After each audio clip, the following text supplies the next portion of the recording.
జాతీయ ఛానళ్ళ దానికి exit polls కానీ ప్రీ పోల్స్ కానీ ఎగ్జాక్ట్ కాకపోవచ్చు, కానీ ఒక మూడ్ని ఐడెంటిఫై చేస్తాయి. మొన్న మధ్యప్రదేశ్, రాజస్థాన్, ఛత్తీస్గఢ్, తెలంగాణ, మిజోరాం ఎన్నికలకు సంబంధించి టైమ్స్ నౌతో పాటుగా అన్ని ఛానళ్ళు ఫెయిల్ అయ్యింది, ఒకే ఒక్కటి ఛత్తీస్గఢ్.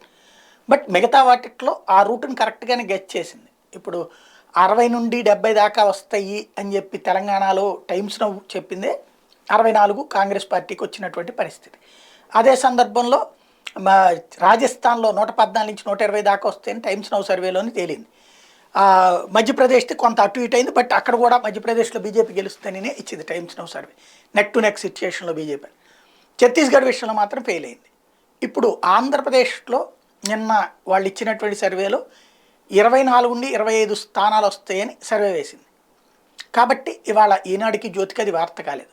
అదే ఇండియా టుడేలో డిబేట్లో, అది కూడా ఆంధ్ర గురించి సర్వే కాదు, మిగతా రాష్ట్రాలు సర్వే చేస్తూ ఆంధ్ర గురించి సర్వేకి సంబంధించి ఏదో ఒక మాట, ఏదో సర్వే గురించి చేయకుండా ఏదో ఒక మాట అంటేనే దాన్ని బేస్ చేసుకుని ఇంకేముంది ఆంధ్రాలో తెలుగుదేశం పార్టీకి అన్నారు, వైఎస్ఆర్ కాంగ్రెస్ పార్టీకి షాక్ అయిపోయింది, ఇట్లాగా అడ్డకోలుగా రాసుకొచ్చినటువంటి వాళ్ళు ఇవాళ ఇది రాయడానికి కూడా మనసొప్పట్లేదు.